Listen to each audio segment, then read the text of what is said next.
हमारे home minister और prime minister जो हैं वो इन ताकतों के सामने झुकने के लिए तैयार नहीं हैं, तो फिर वक्त पे इलेक्शन होंगे। लेकिन अगर हमारे प्राइम मिनिस्टर होम मिनिस्टर के पैर थोड़े हिल गए और वो इन ताकतों के सामने झुक गए और इन हमलों के बाद उन्होंने इलेक्शन पोस्टपोन किया, तो मुझे लगता है वो हमारे मुल्क के लिए एक बहुत बुरी बात होगी।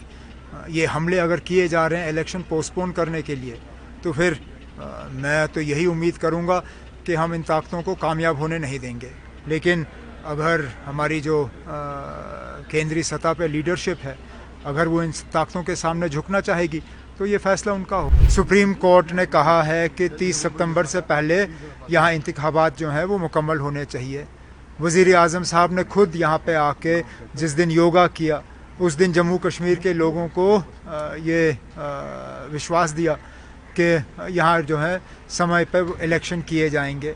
होम मिनिस्टर साहब ने भी बिल्कुल यही बयान दिया। इलेक्शन कमीशन भी इलेक्शन की तैयारी कर रही है, तो इसमें अब शक की गुंजाइश कहाँ पर है। उमर साहब, जम्मू पीसफुल इलाका माना जाता था, मिलिटेंट एक्टिविटीज़ में इजाफा हो रहा है, आप देख रहे हैं कि सिचुएशन कैसी है, तो हाउ वुड यू रिएक्ट? ये सवाल आप बीजेपी से करिए ना। जो लोग 370 के यहाँ से उड़ाने के बाद ये दावा कर रहे थे कि सारी मिलिटेंसी 370 के साथ जुड़ी हुई है और इसको हटाने के बाद जो है जम्मू कश्मीर जो है पूरी तरह से यहाँ पे अमन छाया रहेगा, ये सवाल आप उनसे करिए। हमने बार बार कहा है कि मिलिटेंसी का 370 से कोई लेन देन नहीं था, हटाने से भी मिलिटेंसी पे कोई ख़ास असर नहीं पड़ेगा, और ये साबित हुआ है। ये लोग लापरवाही कर रहे हैं, ये लोग अपने काम के तरफ ध्यान ही नहीं दे रहे हैं, बाकी चीज़ों में लगे हुए हैं। आपके जो आला अफसर हैं उनको काम के तरफ कोई ध्यान नहीं है, उनको हालात को सुधारने में जो रोल अदा करना चाहिए वो कर नहीं रहे हैं। फारूक साहब कह रहे हैं कि सेटलमेंट ऑफ इशू के लिए ये जो है अटैक्स हो रहे हैं। मैं उसमें कुछ नहीं कहूँगा ना, ये आपने फारूक साहब से सवाल किया, वो फारूक साहब का जो जवाब है आपके सामने है। सर, क्या आप मानते हैं कि ये सिक्योरिटी लैब से बीजेपी की तरफ से? बीजेपी के तरफ से नहीं ना, बीजेपी का ये हुकूमत के तरफ से जो है लापरवाही है, उसमें तो आप इनकार कर नहीं सकते हो। हालात जो हैं दिन ब दिन और ज़्यादा ख़राब होते जा रहे हैं। इसके लिए कसूरवार कौन है? जब एक तरफ से जब हमारी हुकूमत थी, हमारी हुकूमत को इन चीज़ों के लिए कसूरवार ठहराया जाता था, ठीक है ना। अगर उन हमलों के लिए हम कसूरवार थे, तो आज जो हमले हो रहे हैं उनके लिए कौन कसूरवार है?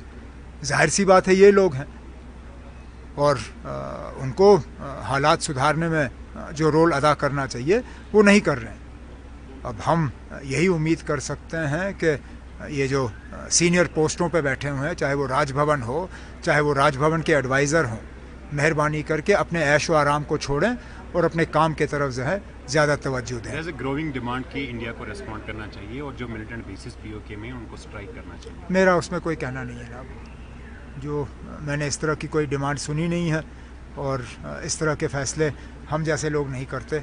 इस तरह के फ़ैसले जो हैं वो बड़े पैमाने पे होते हैं, लेकिन इससे पहले भी आपने स्ट्राइक किया, क्या ये हमले रुके?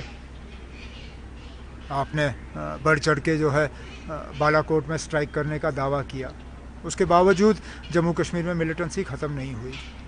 अगर आप मुझे यकीन दिला सकते हो कि स्ट्राइक करने के बाद जम्मू कश्मीर जो है वो पूरी तरह से मिलिटेंसी से आज़ाद किया जाएगा, ठीक है ना, हम भी सुनने के लिए तैयार हैं। उमर साहब, जैसे कि आपने कहा कि इलेक्शन कमीशन जम्मू कश्मीर में असेंबली इलेक्शन की तैयारियों में मसरूफ़ है, दूसरी जानब जम्मू में मिलिटेंट के अटैक्स हो रहे हैं, तो कोई एप्रीहेंशन है आपका कि? मुझे कोई एप्रीहेंशन नहीं है।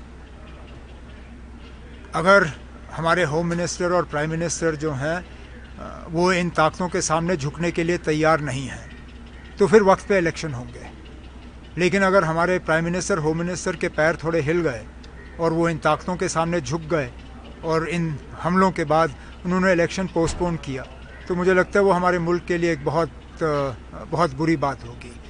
ये हमले अगर किए जा रहे हैं इलेक्शन पोस्टपोन करने के लिए, तो फिर मैं तो यही उम्मीद करूँगा कि हम इन ताकतों को कामयाब होने नहीं देंगे। लेकिन अगर हमारी जो केंद्रीय सतह पे लीडरशिप है, अगर वो इन ताकतों के सामने झुकना चाहेगी, तो ये फैसला उनका हो।